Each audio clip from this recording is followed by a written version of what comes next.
I know you told me last thing Nowhere, actually. I was gonna say last thing you told me was you're retiring, and then next week you're like, I'm Back here, at I'm it. here, and here and here. Yeah, I'm at the age where I don't know what I'm doing. I'm just doing it. You know how that goes. Yeah. Working with the OVG DJ still, and you said they They have a got New Year's locked. Eve I was gonna party. say you're telling me they got locked in with a New Year's Eve Yeah, party. down at the Genesis in Moundsville. They're gonna. I don't know the times and everything yet, but it's open to the public. Anybody can show up.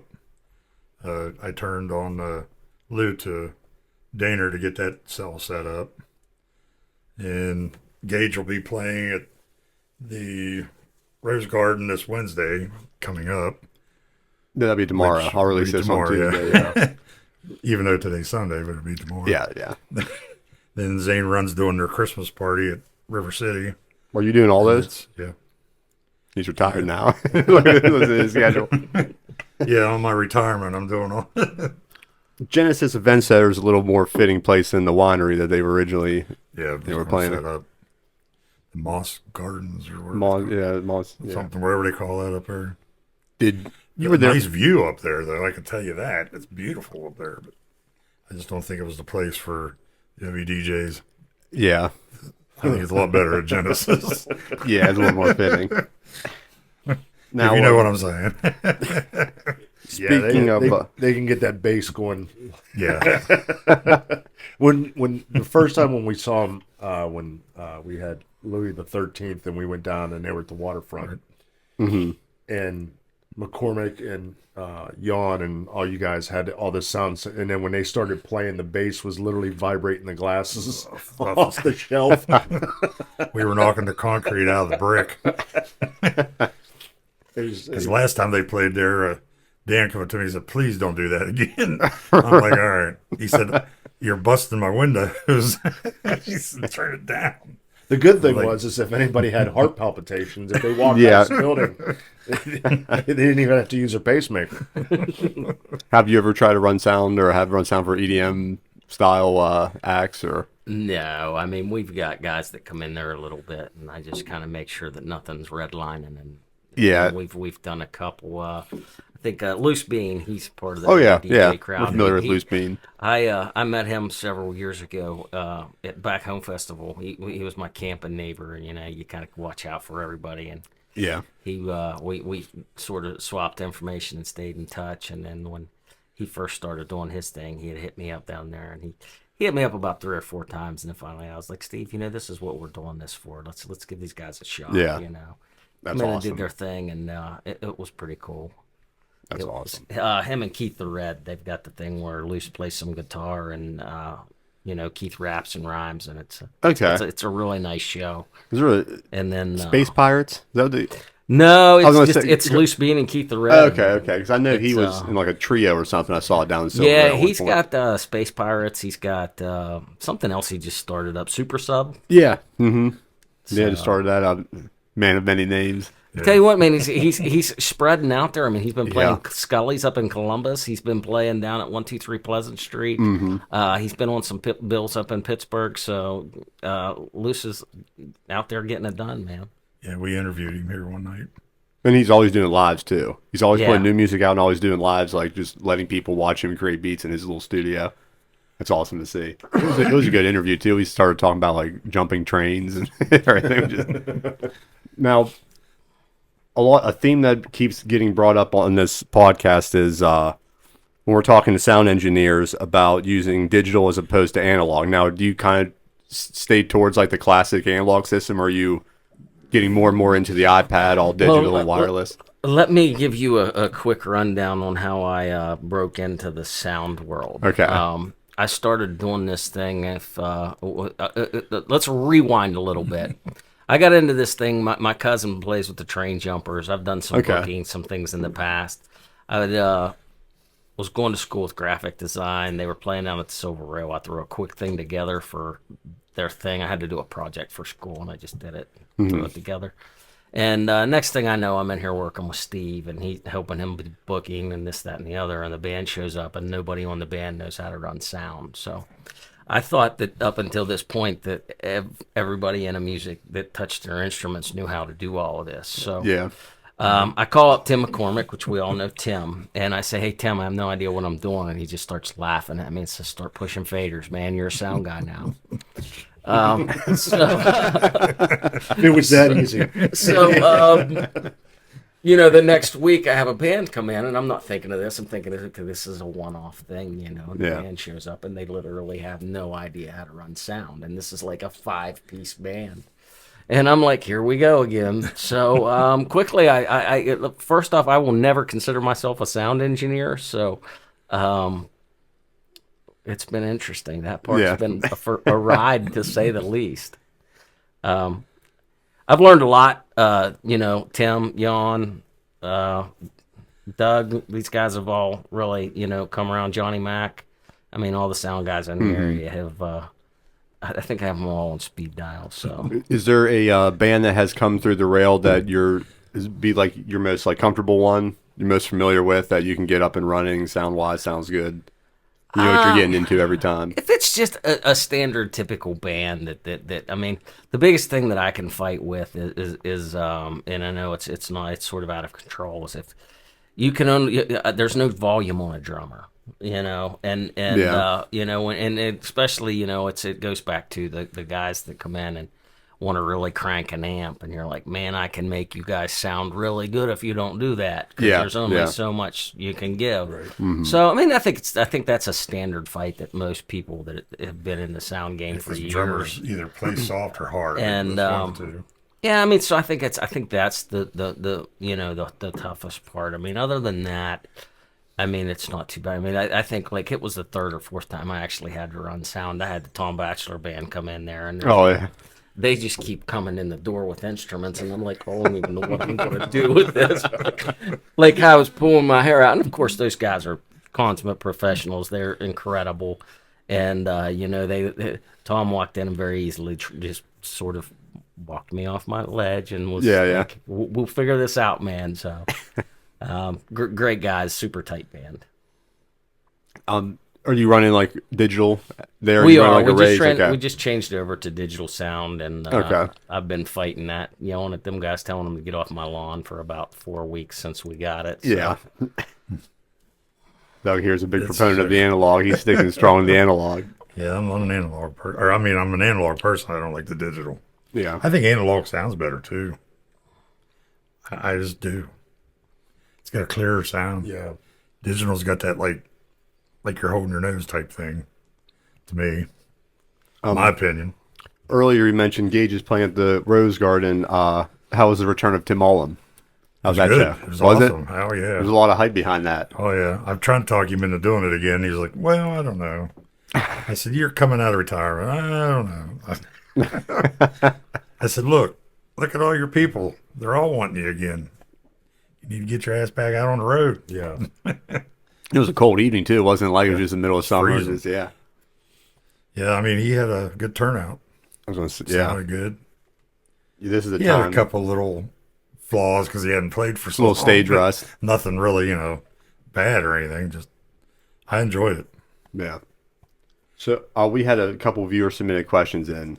I don't have my phone to pop them up, but one was to people that are in the sound game. They were asking all the venues in the Ohio Valley, what is the most comfortable place running sound that you've been to? One that you have like the least amount of issues. Because you're well traveled in the valley, what would you say? Well, being that I'm usually the guy doing the sound, Generations is already set up for it, but yeah, I'm just not into the PVE stuff that they got in there. But I would say Generations would be probably the quickest and easiest. Just as already set up now. Basically set up and you're done. Mm-hmm.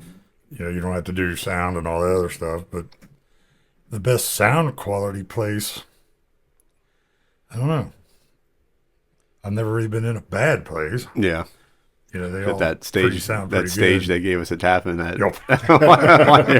The first year I played with Matt, we played. It was like Tapping Lakes Fireworks, and they put us on this big aluminum stage, and I remember we were just swimming with mids, and I remember my eardrums were just going. I remember thinking like, does this happen at every full band? It was my first full band show. I'm like, is this going to be every night?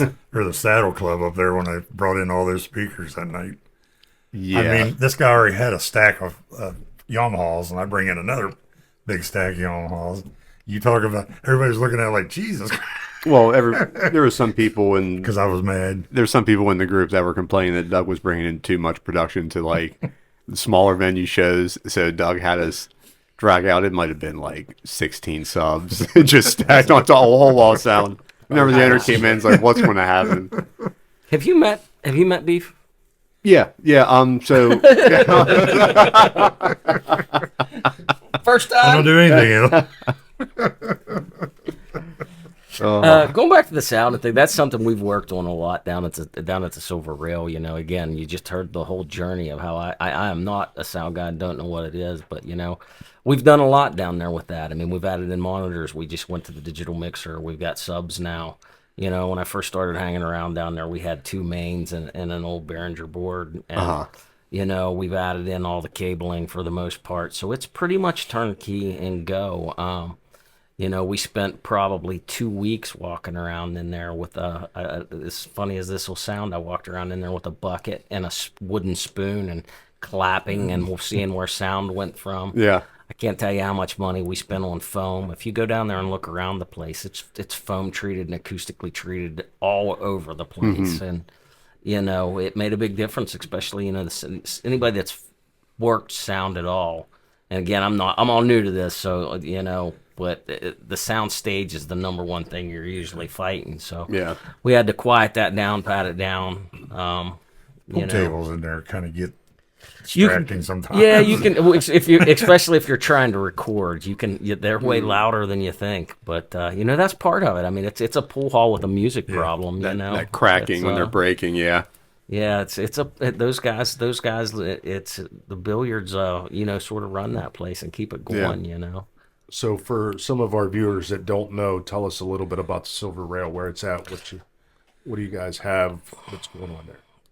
Well, it just depends. I mean, which way you want to look at it. First thing I'd like to say is, man, the food's incredible. Okay. Anybody that's never been down there and ate, I mean, you're going to find, you know, standard pub favorites, but everything down there is done with a elevated level. You know, I've never seen a place that hand rolls and hand breads their own cheese sticks, which is pretty wild, you know. But all of the food down there is incredible. Most of the sauces are handmade, you know. Everything's hand battered and stuff. So, I mean, it's pub favorites. It's the things you're going to see on a lot of, you know, bar menus, but it's done in a completely different way. That's awesome. That's good because like right after COVID, it seems like all the businesses around here went to either one or two like the same distributor. So you're getting this, even though it's like pub food, you're getting the same exact thing in most places now. Yeah, I mean, outside of that, you know, and then you're going to get into you know, they're big into the bar sports. They got a dart league that goes through there weekly, pool league that comes through there, big pool tournament every Friday night that some of the best players around the, you know, Valley and Wheeling get into. Those guys take it serious. It's a lot of fun to watch. You know, it's super fun to watch. And then on the outside of it, you know, Steve's an old head. I mean, I met Steve and we were like two people that probably should have known each other forever. Mm-hmm. You know, he used to travel to festivals. I used to travel to festivals. We're both big music guys. So the music is a huge thing down there. And I want to give him all the props in the world for, I mean, he sort of just kind of lets me do this thing. And Nice. you know, without him being as passionate as he is about the music, it wouldn't happen. And I mean, I've been down there for a little over a year. I mean, people don't realize, I think we did 70-something shows last year out of that bar. I mean, people, it was above 75, I think. Yeah. I mean, and that's if you start counting in some of the open mics we did on Sundays and some of those things. I mean, he's got a DJ almost every Saturday night, and that's not counting in those shows. Yeah. I recently saw a video of Company Caravan playing down there. The sound was awesome and it was packed. Yeah, it was a great looking show. They're incredible. Anybody in the Valley that hasn't seen that band, get out and see them because I mean, they're incredible. They were doing like War Pig, Zeppelin. Yeah, I saw they were playing Waterfront. Oh yeah. And I they wanted did to their go video. Yeah, and I wanted to go down there, and I we didn't make it down. Yeah, because I definitely want to see him. That's what I'd heard so many people say the same thing. They're like, you got to see this band. Incredible. Incredible. Didn't she play in another band before? She was with Tongue in Cheek for a while, Tongue-in-cheek, Kaden. that's it, Yeah. I didn't know that. I didn't Yeah, realize for a little bit, yeah. Pretty recently, then she had a Caden and the Kingsmen. It was a 3-piece. That actually, I think the other two in the band, the 2 guys that were in that 3-piece, are now in Company Caravan. Yeah, she used to work out at CA House. Yeah, Right there when you walked in. yeah. She was in Tongue in Cheek for a while. As soon as I walk in, all I hear was Boston. She can wail like Janis Joplin. Yeah. So, if you're taking your musical taste like into account, like your bias, who's your favorite actor around the area that plays like all the songs you like? I'm staying out of that fight. You I've seen this game. you can say 2x4. It's where Mark. You're not putting. It is 2x4. You're not putting anyone down. You're just putting up one really. No, I mean, that's a really tough game because I mean you've got to really just kind of take it into sub spots of it. You got the train jumpers out there and they're phenomenal. They fit in my wheel. Like I said, I'm an old head and I'm an old country guy. So I mean the train jumpers are out there, and then you got Adrian Niles. Gosh, that guy's got 7 albums. He's been on TV shows. He's incredible. Every time you see him play, it just baffles you. You just talked about Company Caravan. I literally I've seen and listened to a lot of music, and those folks have the chops to do it. And the writing chops too. That video they had upstairs the waterfront. Yeah. Yeah, I mean you've got all that. I mean I'm sure, but then you got to transfer. Okay, well you can't have a conversation like that without talking about Roger Horde because that guy's just that good. Bucket of Puppies, holy smokes. Mm-hmm. Roger Horde's probably taught everybody that you're talking about. Yeah, for the most part. Yeah, I mean, like I said, Bucket of Puppies is out there, and again, incredible shows. Of the local stuff, it's kind of weird. I always look at my scheduling and stuff when I'm doing this, and that's something I never realized was half as tough as it ever was until I started doing it. I used to do some booking back in the day when I was at the Harley shop and some of this and that, but it wasn't like a full-time thing. Of the amount of time that goes into booking and promoting shows is nobody would understand. Yeah, and then you're running sound too, so you need the stage plots coming in. You got to know what you're getting into. Whole different ball game. What's a stage plot? What's that? Let's say pull it up. Pull it up. So, but no, yeah, seriously, it's I got into this thing on a whim. I was off of work and going through school. I had always wanted to open a venue on my own. And had some things happen during COVID where, like, pre-COVID, I was looking at buying a venue and putting some things together. Oh, really? After COVID, that was no longer so a necessity, but it just happened to luck in, and I met Steve, and we started doing this thing, and it's, like I said, I can't be more blessed than to have him around to sort of let me go do this and have a purpose with it. Look at the stage plot for Chicago. He's looking up stage plot. Yeah, no, I know what one is. I've just never seen one. But I wouldn't know what to do with it if they gave me one. To be honest, most bands don't even know what they are. For a hot minute, like stage everyone plot was using them, and then they just kind of like went away with them. Yeah, I mean, you go back to what you'd ask. There's I always break things down once I started to say this, and when I'm booking the things, like.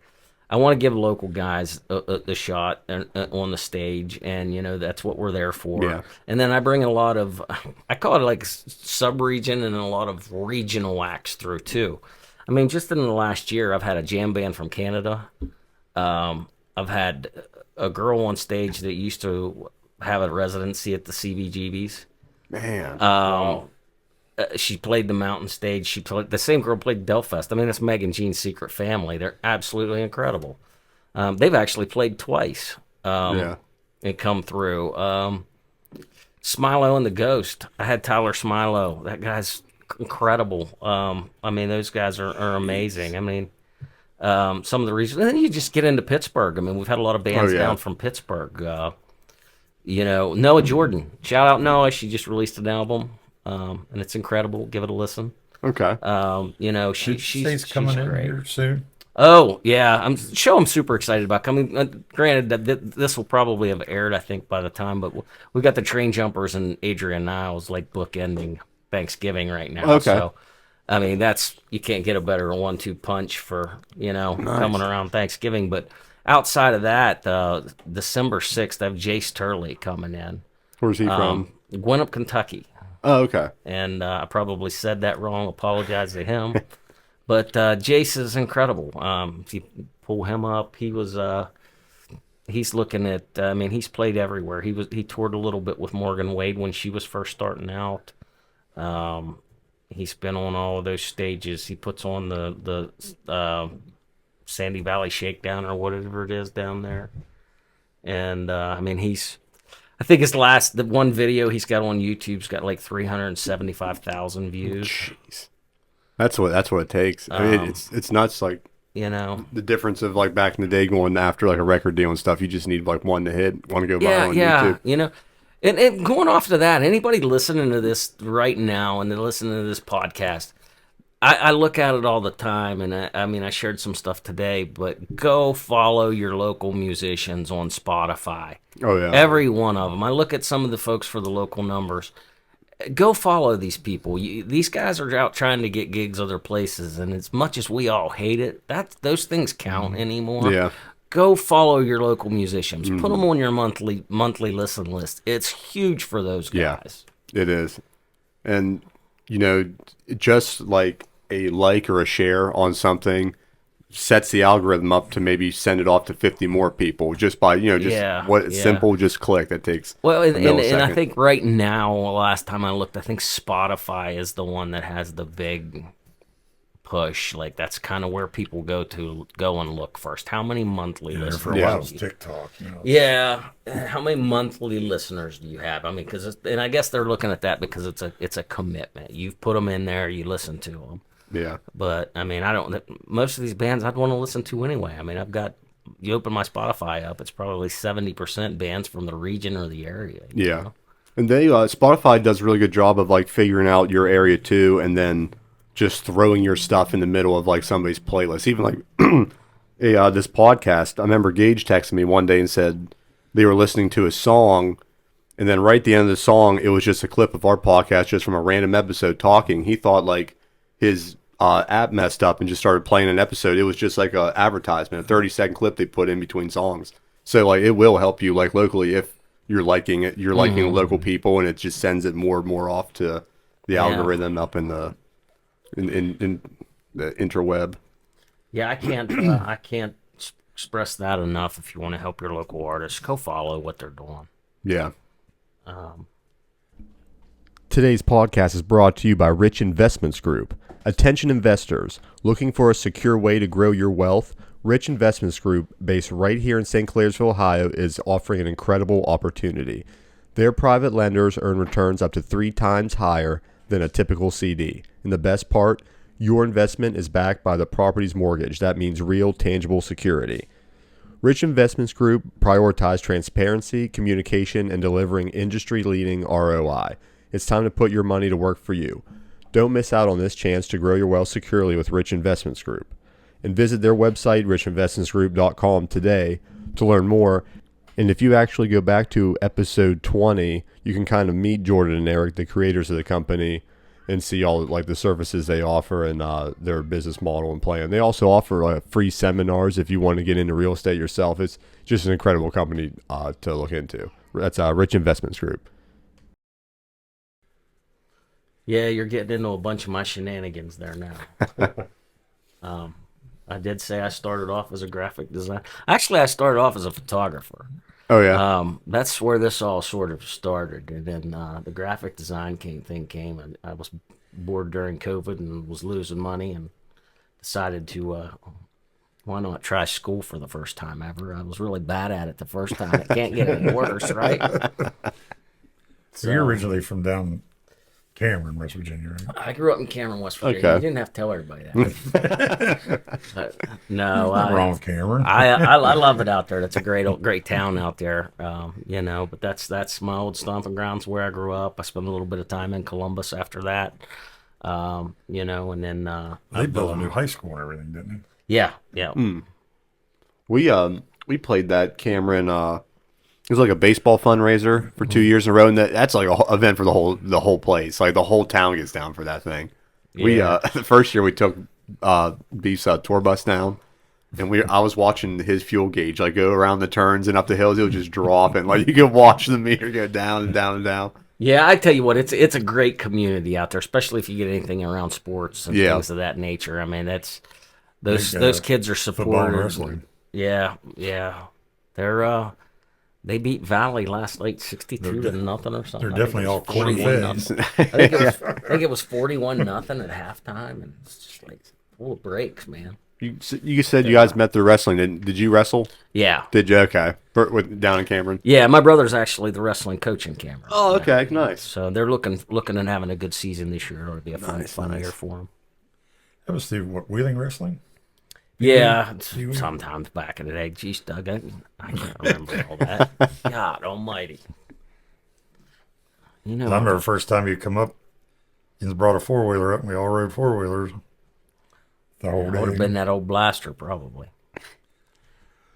God, that's been years ago. Yeah, I spent 20 years in the motorcycle industry. Now I work in big truck as far as like do outside rep for diesel repairs. Okay. If anybody's got a big fleet of trucks and wants to get a hold of me and they need diesel work done, I'm your guy. There you go. Come see me.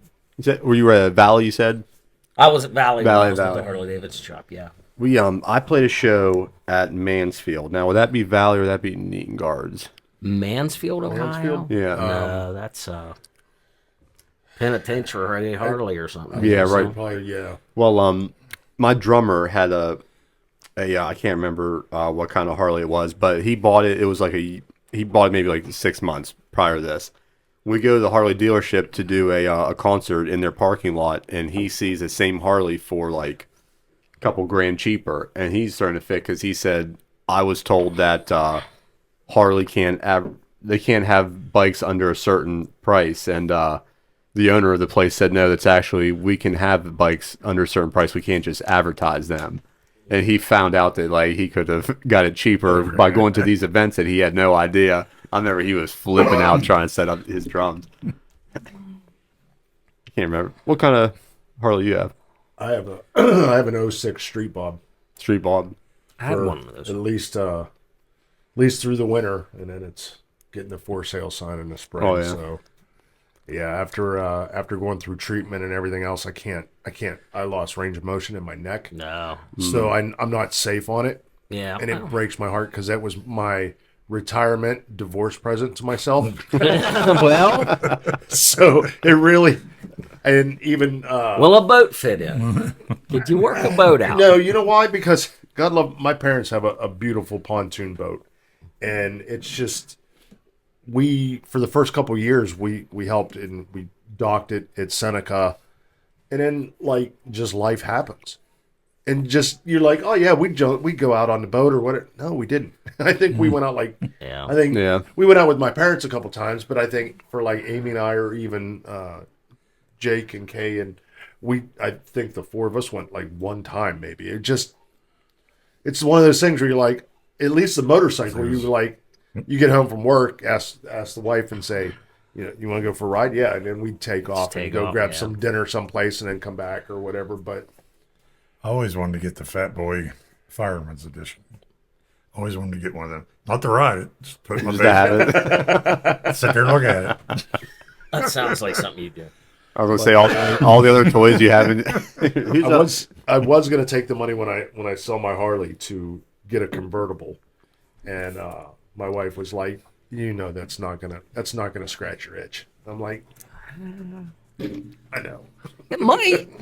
Plus, you're on 250 every day too, so that's like the prime like riding road Yeah, too. Is it was every great. day Like, you're we'd going take down off, to town. Like we'd shoot out to Tappan and go to the marina or whatever. Yeah. After I went through treatment, I did a poker run, and I was like, mm-mm. We got Yeah. home, and I parked it. I was scared to death. Now I've been riding motorcycles. I mean, I started with a mini bike when I was probably 5 or 6.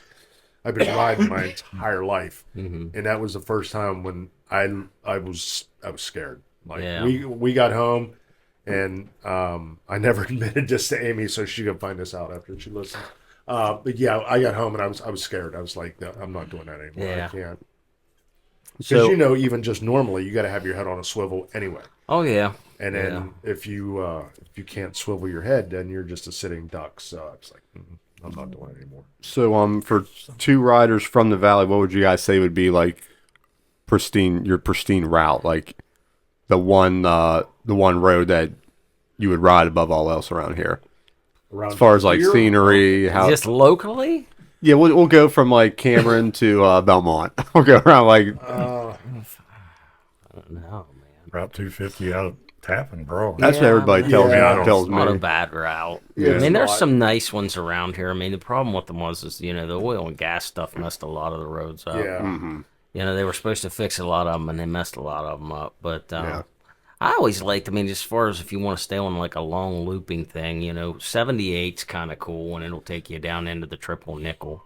And that's not really quite in the distance you were thinking, but Yeah. that's a fun ride. 149 and 147 can both be fun.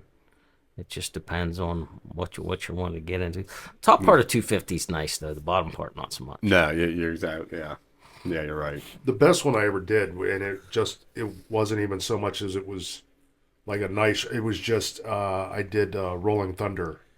For 3 years, it was the ride that takes you from the Pentagon and you ride all the way through D.C. You go down around the Capitol, and we did that. I did that 3 years, and the 3 years that I did it, my daughter Sydney was with me, and so it's kind of like it's been our thing. And then we rode in it the last year that they did it, and then it stopped. But that was probably the coolest one, just because, like I said, it's Memorial Day. You got veterans all over the place, and if you've never been around the Pentagon, the parking lot is just mind-blowing to begin with. Just for cars. Now you fill that entire parking lot with motorcycles, and then it overflows.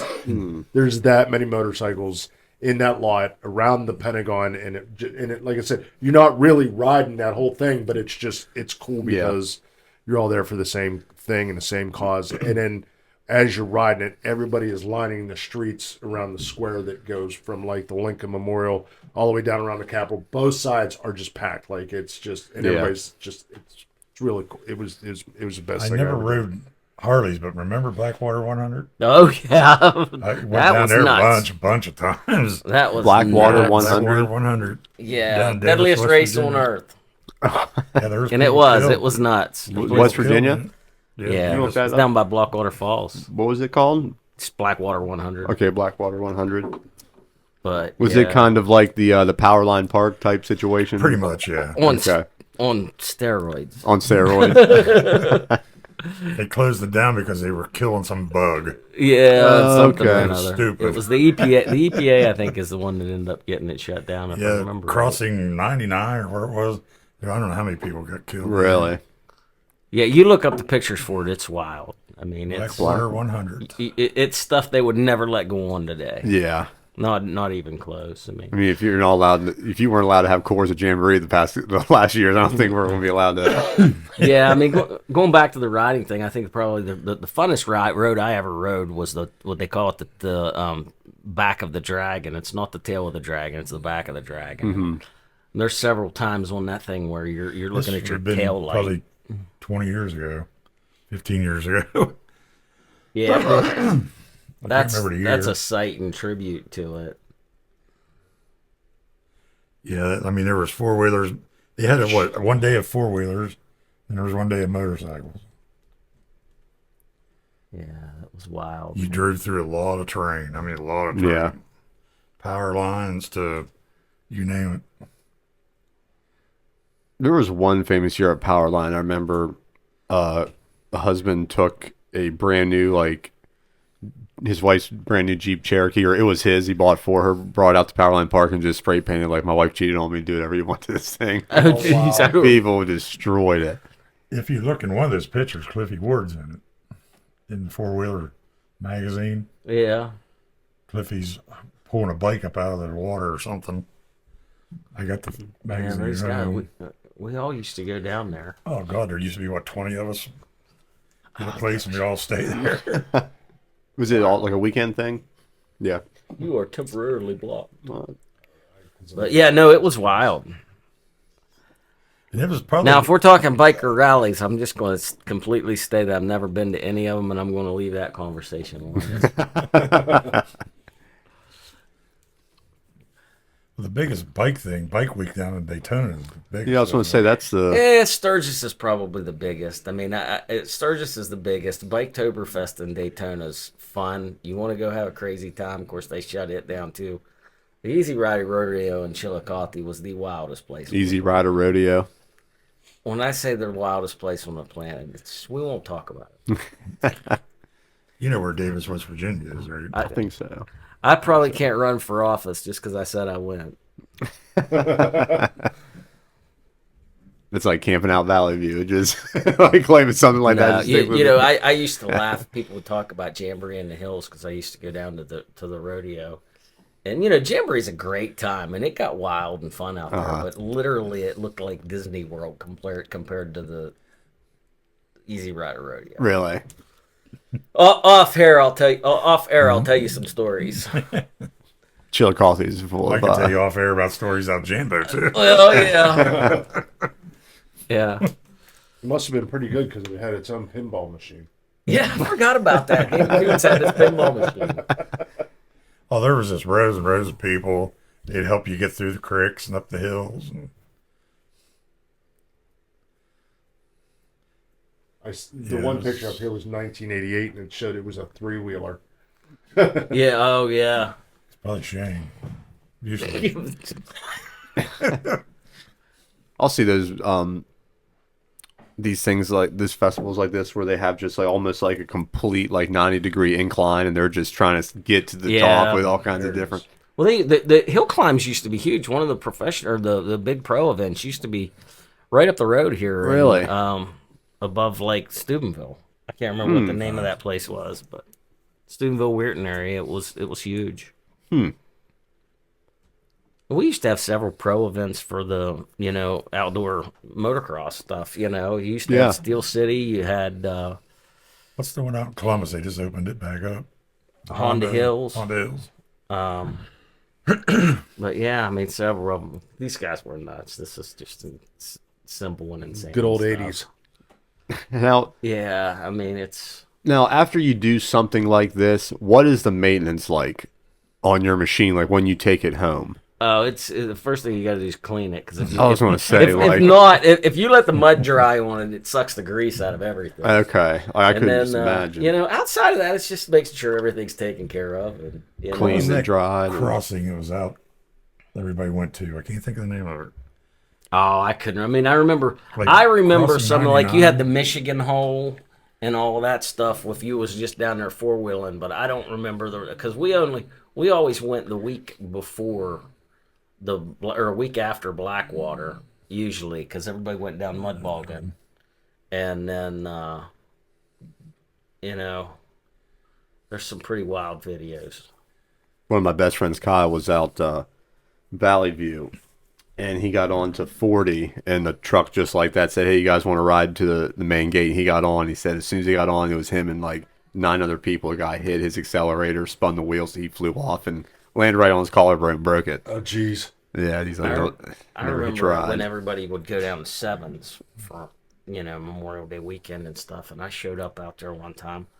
I was actually trying to find little Sox Genuine, and I pulled up to the first crossing, which is something similar to that, and I'm driving this little Volkswagen Rabbit pickup truck. And this guy looks at me and he goes, "It's $5 to get in, but where are you going in that thing?" And I was just like, "I'm going over there." And what they didn't know was that little truck would go anywhere you pointed it. And I made it through the first 3 crossings before somebody in a little four-wheeler had to pull me out. I was like, "Listen, buddy, if I get stuck in this thing, all we're going to do is pick it up and put it in our pocket and walk off with it, you know?" I think Blackwater lasted like 6 or 7 years, and then they closed it down. The power company down there closed it down. I was just talking. You Just start out on the street in Davis, West Virginia, and all line up their bikes. You go right down into the creek, and away you went. It's pretty wild. I was saying now, like you're saying about the gas and oil companies, like the riding trails, the strip pits for fishing, it's all changed now. It's nuts. Like thinking about when we were younger, just like all the different activities people used to do up and down the roads. We used to go to Peavine, Egypt Seven Valley, you Creeks. used to be able to go out Egypt. Mm-hmm. Can't go out in it. And I'm sure it's rightfully so. I mean, that stuff's all getting into the water we drink or whatever. Yeah. So people way smarter than I did figured out why we can't do it anymore, I'm sure. I might miss all that. Might have been me. Could you imagine that today? That's what I said. People would be brought up on charges. It would be all over. None of this stuff could happen, Did you ever see Did you see that viral video? It was like a news report right when they started doing the drinking and driving laws, and they were interviewing drivers about how pissed they were at that decision. He's like, if a man has a 10-hour shift, he should be able to like have Have a beer on his drive home. Yeah. There was I seen that. Yeah. I was like, took me a minute for that to click in. I was Yeah, like, I it's- remember seeing that. Yeah, we used to go out to Peavine camp out there all the time. Up by Armstrong Mills. Uh-huh. I loved it out there. You could ride for all day, never be on the same trail. What's the go-to special at the rail if you were going in for a meal? Oh man, that's tough. If you were having your last meal and it could only be from the rail, what would you pick? Oh man, I could narrow it to 3. Look at this. Look at this shoulder mount VHS camera. I could narrow it to 3. That's as good 3. as I'm getting you. Okay. The Yeah, burgers are that's an antique. the burgers are excellent. The crispy chicken sandwich is probably like one of their specialties, but their fish sandwiches, they've Fish. got, and I think their fish sandwich to me is just the tartar sauce is home. It's made in house, and it's like no other tartar sauce you've ever had. It's ridiculous. And they're hand breading their sandwiches too, I imagine. Yeah, Just and like- that's yeah. all hand breaded. It's wild. Like I said, watching them come in and on early on days and make the sauces and stuff is I mean, it's pretty wild. Yeah. It's I don't think there's anything that really comes out of a packet. That's nice because it's so I much think the only thing now. I've eaten there was cheese sticks. Yeah, and like I said, who rolls their own cheese sticks? Right. I mean, Right. who does that? Yeah, But, it just right after COVID, it was just like a lot of the pubs around here. You would see like, okay, well they have a hot honey chicken flatbread too. It's just like everybody started getting the same stuff. Yeah. and rightfully so. I'm sure the price. I couldn't imagine the prices of having to, have a food establishment coming in and then out of COVID. It's a lot of fun. Like I said, we've had. I mean, in the last year, we've had a lot of fun shows and stuff in there. Some things I walk away from, and we had an ongoing thing there for a while where Steve kept walking up to me, and I'd tell him the band would come in, and this band would come in. I'd be like, Steve, I don't think I can get a better band than these guys. Yeah. The next week, he'd come in and tap me on the shoulder. He'd be like, I think you did it. Nice. You did too. Shit. Nice. But like, and we, it's just been, like I said, it's been, and the response from the folks that have traveled in to play, it's not a huge place. It's not, and they come in and they're all so excited to play the place. And they're like, Yeah. listen, man, the promotion and the stuff that you guys are doing for all of these guys. She's like, that's why we want to come and play. Yeah. There's not very many places that, are promoting our music, this and that and the other. I mean, Tyler Smilo, he come in and he shook my hand when he walked in the door. And he's like, I've been waiting to meet you. And I was like, why? And he said, man, I just want to tell you, I've been doing this for like 10 years, full-time professional musician, nothing but this. He said, and I haven't had anybody push my music or my shows or myself the way you guys have in the last month since we booked this gig. That's awesome. And, that was pretty cool. It was the biggest act you had in there. People would know. As far as size-wise goes, I mean, it's hard to say. I mean, Tyler and Smilo and the Ghost is a pretty big act. I mean, it just depends on what your metric is, Yeah. as far as some of those things go. I mean, outside of the area, if you want to go by numbers and like Facebook numbers, probably Tyler and those guys or Megan Jean's Secret Family. I mean, Spotify listeners, and it would be Tyler.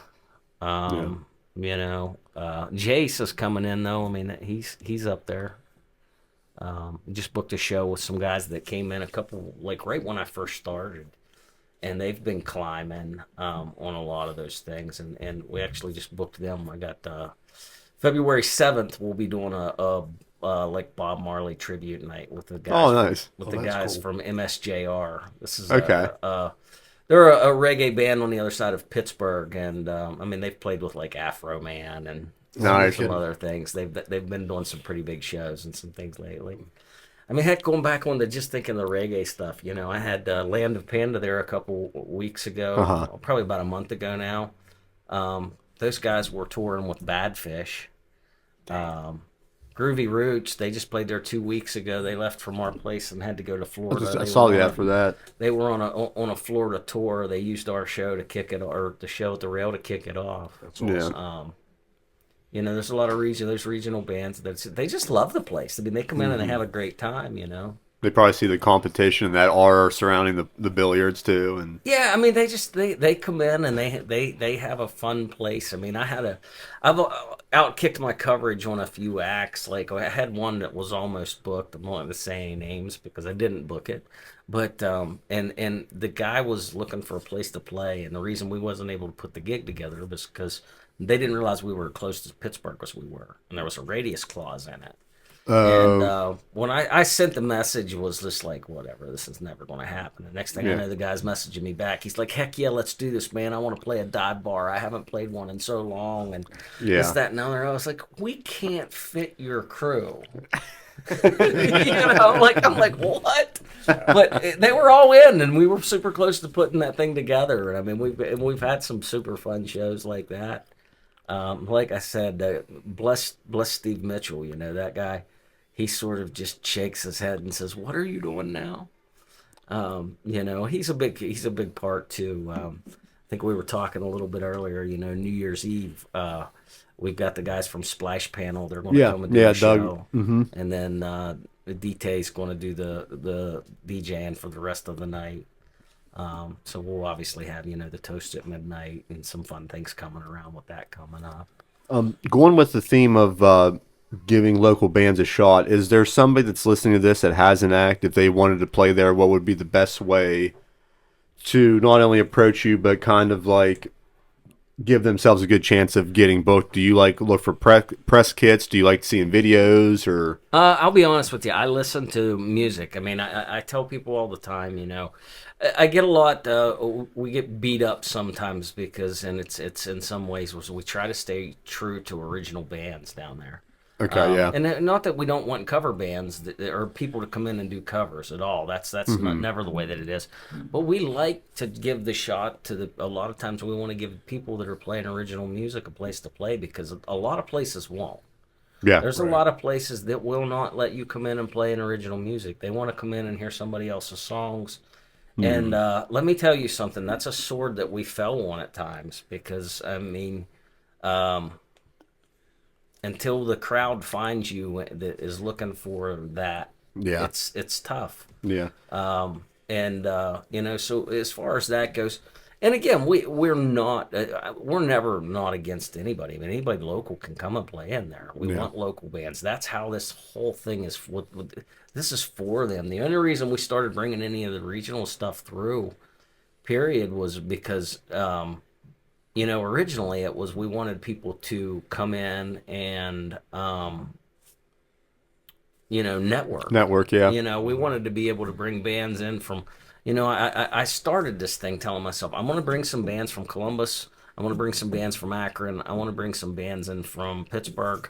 And my goal in the end was that hopefully these guys, the local folks, would come and see some of the shows, Yeah. network with these guys and find places for them to play in the other areas. 3 months down the road, if that band from Pittsburgh's like, hey, we need an opener, you know, we had this one band. And that part hasn't happened quite as much as I'd like. Yeah. So I mean, we're there. We still stay as true as we can to, That's you know, good. to the local musician. That's what it's there for. I Yeah. mean, we're a local bar supporting local music. And promoting them online too is such a big thing. Like I said earlier, like if one guy is just liking and sharing, like saying, "Hey, this is going on," it's not just you sharing it with just your audience. The algorithm sees that; they'll put it to people that fit your demographic, and it just keeps Exactly, going and yeah. going and going. Yeah, snowball effect. and like I said, that's part of the other reason for bringing some of the regional stuff in is because if somebody out there that's doing what I'm doing is looking at a bar's list, so they know a band that they're looking at. Using Adrian Niles for example, because I know Adrian. So if I'm somebody that's out and I know Adrian and I'm looking at where Adrian's playing, I'm going to go in and I'm going to look and see who else is playing there. Yeah. I do that constantly. Right. Constantly, because that's how I found a ton of bands that's coming. I mean, I watch 1, 2, 3 Pleasant Streets lineups. I mean, I watch the Halls. I watch Scully's in Columbus. Club Cafe, all of those places that are coming through. You got to see who's coming through some of those places because you can sometimes get a gig that you should probably never get by saying, "Hey, see you guys are playing here on this. Would you guys be interested in playing down here?" Yeah. And a lot of times that'll work. But You with that, mentioned Charlie Goodwin earlier. or Charles Wesley Godwin, Goodwin, Yeah. however you say it. He started out in Morgantown. He's everywhere. Yeah. No matter where you look, he's playing. I mean, a lot of people don't realize that back in the day when we was booking and I was doing stuff at the Harley shop, I mean, Matt Mason came and played there several times, and that guy's huge right now. He's absolutely huge. Chuck Ward used to play guitar for Matt. He is now, my brain just went completely blank. Who was the guy from Stained? Aaron Lewis. Yeah. Chuck plays guitar for Aaron Lewis now. Wow. Yeah, I mean, Chuck Ward's played the Stonebridge Tavern. He's played Generations. He's played River City. He's played Trophy Club. Several other places. Yeah. Trophy Club and good. I didn't know that. Here's a good one for you guys. You guys asked me about being from Cameron earlier, and I didn't have anything to do with this one, but my brother did. Eric Church's old guitar player, this guy named Eldon Huff. We had him have a full band show out at Mason's Bar in Cameron, and it was wild because he's up there doing a stadium show. Yeah. Where all the members in the band go around and play all the different instruments and this and that. And he's playing drums with a beer bottle and slide guitar with a beer bottle and doing all this, all the parlor tricks that you do on a stadium tour. They're getting them in a small bar in Cameron, West Virginia. But I'll give a shout out to Squeaks. Chances are up in Columbus. Oh yeah, I played there. The guys up at the Bluestone. It's a small place, man. They pack. They do. Those guys. I like I said, I lived up there for a while. My brother still lives up there, and I got a lot of friends up there. So we did a lot of things where they were bringing a lot of acts from up in Nashville. Country's the original genre. We started doing a lot of that. And, bar about the size of the Silver Rails had Grammy winners stand on the stage, so it's pretty wild. But I love the Bluestone. We've seen a couple of shows there. Actually, saw Aaron Lewis at the Bluestone. Yeah, and I love that place. I love going up there. Actually, Aaron and the guy that runs the Bluestone have become fairly good friends. That was a fantastic show. It was 4th of July. Or no, yeah, it was because it was right after. It was my wedding present from my wife. We went up and saw Aaron Lewis at there for the acoustic, just solo acoustic on that one. Look up Old Washington Fairgrounds. That show, I think he's playing there this year. Oh, really? Aaron Lewis, I think. That's going to be Jamboree in the Hills again. Is it? He's trying. I've seen a couple big of time entertainment. I've seen a couple of what'd you say? people I know they're playing up there. I think that Washington Fairground. I think so. That Jake Benninger, who I played at that wine fest with, he was playing up there a little bit after. Yeah, Dustin Norton, you remember him, don't you? Yeah. Big time entertainment. Mm-hmm. He's trying. He's doing Wednesday, Thursday, Friday, and Saturday.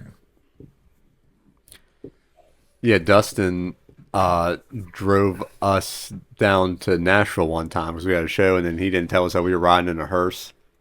the whole trip. He had, like I said, had a hearse business. No, that's not it. Because it's not in September. It's July 13th, 14th, and 15th, I think. Yeah, I The think it same was time Jamboree in the Hills was. the old Washington, Washington Fairground. Old Washington Music Fest. Is that it? Cambridge, Guernsey It County. was July. Alabama's playing. Yeah. The Davison Brothers is going to be there. There's a bunch of people. I can't remember who all is going to be there. I hear it on Womp all the time. I don't think I've seen a lineup for it yet. I don't see anything for a lineup. I didn't know that the Click on that street. recently viewed. It might tell you. I thought that outdoor eating area at River City was just something they did, but I guess it's part of that streetscape project. There's a bunch of businesses that are getting that treatment. Yeah, we've got outdoor space coming at the rail. Oh, do you? Nice. Yeah, it's going to be a pretty big spot.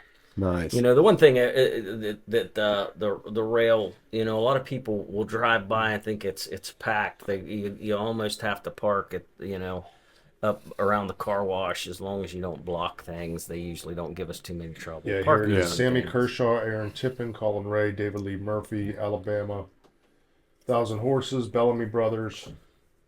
The Davison Brothers. More to be announced. Yeah, Jake Beininger's on there. Yeah. Didn't somebody just CML bring him up? Smith. Yeah, yeah. Engineer. I played. I backed him up on acoustic, and I'll do a solo thing where I'll do acoustic guitar and drum pedals. Okay. And then I was backing him up for Daner's Wine Fest down at the waterfront. I mean, I got to give him the shout out of trying. They didn't have a big crowd last year The when they wine, did it yeah. at that old Washington thing. Oh, But they're looking forward to it this year. Because it didn't really get out in time. I was going to last say, I don't year. think it got advertised well last Right, year, yeah. really in time. not early enough. That's what Dustin said. He said it was just kind of they were going to try it, and if it didn't even pan out at all, It definitely got a buzz as it was happening and afterward. So I think maybe this next so couple now years, they're especially advertising it on the radio already. Yeah, especially with Yeah, Alabama, so you it's- needed to put it out there.